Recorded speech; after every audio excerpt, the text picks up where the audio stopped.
Katherine Knight grew up with a stepfather who mistreated her and her mother. He would force himself onto her mother up to 10 times a day as a violent alcoholic. She frequently revealed to her daughters private details of her intimate life, how much she detested both intimacy and men. Katherine later complained to her mother that one of her partners was pressuring her to participate into an act she didn't want to, who advised her to put up with it and stop complaining. Katherine claims that up until the age of 11, she was repeatedly harmed by many members of her family. Although there are some questions regarding the specifics, psychiatrists believe her allegations, and other family members have largely confirmed her accounts. Later in life, Katherine married a man named David Kellett. Her mother warned him not to mess with Katherine or she would take his life. On their wedding night, she strangled David. After explaining it was because he fell asleep after only having intercourse 3 times, David returned home late from a darts competition after making it to the finals. A very pregnant Katherine once burned all of his clothes and shoes before slapping him across the back of the head with a frying pan. David fled for his life out of panic before passing out in a neighbor's home and receiving medical attention for a severely fractured skull. Knight was going to be charged by police, but she adjusted her behavior to being apologetic with Kellett and convinced him to drop the charges. Soon after the birth of their first child, David moved to Queensland, leaving Katherine for another woman, obviously unable to handle her violence. The following day, Katherine was seen hurling her newborn child wildly from side to side while pushing her in a stroller. She was sent to a psychiatric hospital where she was diagnosed with postpartum depression, and she spent several weeks recovering. After being freed, Katherine put her daughter Melissa, now a 2-year-old, on a railroad track just before a train was scheduled to arrive. Then, after stealing an axe, she entered the town and made several threats. Melissa was located and saved just minutes before the train passed by. A homeless man known in the neighborhood as Old Ted, who was foraging close to the railway, Knight was detained and admitted once more to the mental hospital, though she said she made a full recovery the next day. Signing herself out, a few days later, Knight cut a woman on the face with one of her knives and demanded the woman take her to Queensland so she could find David. When they stopped at a gas station, the woman managed to flee, but by the time police came, Katherine had kidnapped a boy and was threatening him with a knife. When police attacked her with brooms, she was disarmed, and she was then sent to a mental hospital. Katherine revealed to the nurses that her original plan was to assassinate the mechanic at the gas station since he had fixed David's car, allowing him to leave, and then execute her husband and his mother when she got to Queensland. Kellett moved away from his girlfriend after he was informed of the incident. Knight was released a few months later into the care of her mother-in-law and David. David is a much better man than I will ever be. We're still caring for her after all that. About a decade later, Katherine met and started a relationship with another man also named David. At one point, she used a frying pan to knock him unconscious after injuring his pet in front of him as a warning about what would happen if he had ever had an affair. Knight used animal skins, skulls, horns, rusty animal traps, worn-out boots, machetes, rakes, leather coats, and pitchforks to decorate the entire house. No area was untouched, not even the ceilings. David moved following an argument in which she struck him in the face with an iron and then stabbed him in the abdomen with a pair of scissors. But when he subsequently went back to her, he discovered she had torn up all his clothes. David went into hiding, taking a service leave of absence. Knight searched for him, but nobody admitted to be aware of his whereabouts. When David went to see his daughters many months later, he discovered that Katherine had gone to the police and had falsely claimed that she was scared of him. She was issued a protective order against him. Another decade later, Katherine got into a relationship with a man named John. John was aware of Katherine's history of violence, and even before she moved into his home, he was earning a lot of money working in nearby mines, and his kids liked her, except for the violent disagreements. Life was a bunch of roses. At first, according to him, angered by David not agreeing to marry her, Katherine filmed the allegedly stolen goods from his work, sending it to his supervisor as retaliation.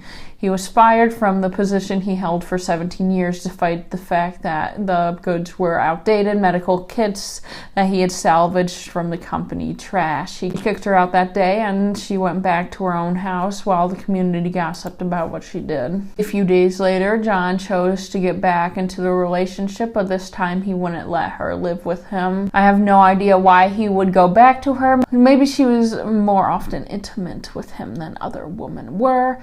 Perhaps despite everything, he thought she was the one for him. I have been in similar situations. I am very lucky to have never been in a relationship where I was mistreated, but I was with people I was not happy with, though I was in denial and thought I was the happiest I have ever been and wanted to spend my life with them. Was even disgusted with the thought of being with anyone else. Then they broke up with me and I got into happier relationships. The first one, I was with a guy who lived 6 hours away from me. No idea why I would get myself into that situation. I realized I was not in love and I was not happy. I was just comfortable with the familiarity and being secure. Having a plan of what to do with my life and who to spend it with. I was with this one guy. I saw him every other week. I thought I was so happy, but he would tell me that I would bombard him. He was simply just with a woman who was excited to talk to him and sent him a lot of messages. Nothing insane like 12. Well, maybe you consider 12 messages insane. Personally, I think if you don't like your girlfriend talking to you, then you shouldn't get a girlfriend. Also, when we went on dates, he would scroll through Facebook the entire time and not pay attention to me. The things he did and said were hurtful to me, though I still felt I was extremely happy in the relationship and didn't want to be with anyone else. Eventually, one time I told him I was annoyed by him going several days barely messaging me. He got very upset with me about this, saying he had a good reason to not message me, and broke up with me over it, but I am so glad I did because my current boyfriend says he loves reading my messages and he is never on the phone when we are together. He is the most attentive, loving, and caring person I have ever been with, and I am the happiest I have ever been. Returning to the case, fighting increased in frequency, and most of John's friends stopped hanging out with him while they were still together. 2 years later, Katherine stabbed John in the chest after a string of assaults against him. He finally had enough and kicked her out of his home once more. A few weeks later, in an effort to keep her away from himself and his kids, he filed for a restraining order. John warned his co-workers that if he didn't show up to work the following day, it was because Katherine had taken his life. John said he was frightened Katherine would harm his children if he did not go home, despite his co-workers advising him not to. When John got home, he discovered that Katherine had sent the kids off to a friend's house for a sleepover, even though she wasn't there herself. After spending the evening with his neighbors, he went back home and went to sleep around 11. Katherine earlier in the day purchased brand new black lingerie and filmed all of her kids while making remarks that they were later perceived as making a nasty will. She later came to John's home when he was asleep, watched TV for a bit, took a shower. John was then woken by her. They engaged in sexual activity. Then when he went back to sleep with her still in his home, just ignorant speculation on my part as someone who has just simply done basic research. As I looked into 20 cases of cannibalism the past 2 days, if I was going to go into more in depth on each case, I would have videos over an hour long. Wait, I'm doing a video on cannibalism. When does that come in?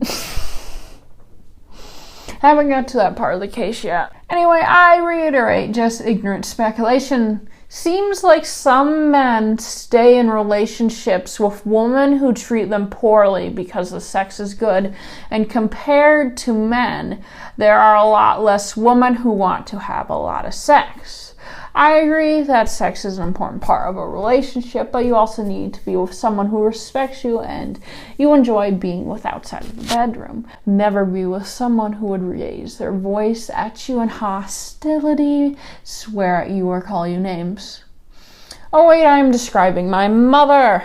Especially someone who hurts or threatens you like Katherine. Even if the sex is amazing, it isn't worth it.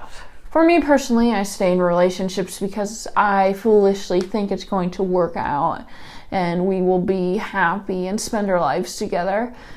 I have not once broken up with someone. They all leave me. And within a few weeks, I am so glad that they did because I am so much happier. John's car was still in the driveway at 6 a.m. the following morning, and when he didn't show up for work, his employer sent a worker to find out what was going on. Both the neighbor and the worker attempted to wake John by banging on his bedroom window, but they called the police when they saw blood on the front door. Police entered the house through breaking down the back door and discovered John lifeless. Katherine had taken pills to the point that she was in a coma. John had been asleep when she had used a butcher's knife to stab him. He woke up obviously, well, not obvious. Have you heard of the case of a teen girl who was working as a camp counselor? She was sleeping in the woods.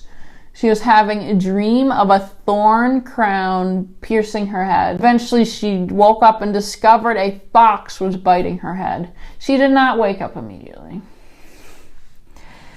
John tried to switch on the light, then tried to flee while Katherine chased him through the house. According to the blood evidence, although he was able to open the front door and leave, he either fell back inside or was dragged back into the hallway, where he eventually passed away from blood loss. Later, Katherine left the house to use an ATM to withdraw $1,000 from John's account. According to his autopsy, he had 37 stab wounds in the front as well as the back of his body, many of which penetrated into vital organs. Katherine skinned John and hanged his skin on a butcher hook in the living room several hours after he had passed away. She severed his head from his body and prepared some of it. Damn, I knew the bitch was crazy, but I wasn't expecting this. She served the meat with baked potatoes, carrots, zucchini, cabbage, pumpkin, beetroot, and yellow squash, as well as gravy on 2 plates at his dinner table, along with a note beside each plate with the name of John's children. She prepared to serve his body parts to his children. A third meal was thrown out onto the back lawn for unknown reasons. Katherine apparently tried to eat it but was unable to. This is provided in support of her claim that she does not remember committing the crime. John's head was found in a pot along with vegetables, which was still warm, indicating that the cooking took place early in the morning. Sometime later, Knight positioned the body with his left hand spread over an empty liter soda bottle, legs crossed. This was claimed in court as a desecration that showed Katherine's contempt for John. Or perhaps she is just insane. And insane people just sometimes do things without reason that don't make any sense. Knight left a handwritten note on top of John's photo, stained with blood and covered in small pieces of flesh. It read, "Time got you back, Jonathan, for rapping my daughter. You too, Beck." Beck is Price's daughter. "For Ross, for little John, his son. Now pay with little John's Dick John Price."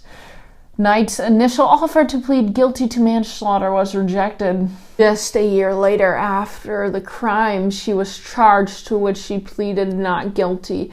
The judge offered 60 potential jurors the opportunity to excuse themselves due to graphic nature of the photographic evidence. They would have to view a juror, of which 5 accepted. When the list of witnesses was read out loud, several other jurors dropped out. Knight's lawyers then spoke to the judge, who decided to wait until the next day to continue the trial. The next morning, Katherine decided to plead guilty, dismissing the jury. Later, it was revealed the judge was aware the previous day that Katherine would plead guilty. He postponed the trial and then ordered an emergency psychiatric evaluation to determine whether Katherine Catherine understood the consequences of pleading guilty and was competent to do so. Catherine's legal team planned to defend Catherine with a claim of amnesia and dissociation, which most psychiatrists supported, even though they considered her sane. Two psychiatrists concluded that Catherine had personality disorder. She never gave a reason for her guilty plea, and despite this, she refused to accept responsibility for her actions. At the hearing, her lawyers requested that she be excused from hearing some facts of the case, though this was denied. When the skinning and decapitation was described, Catherine became hysterical and had to be sedated.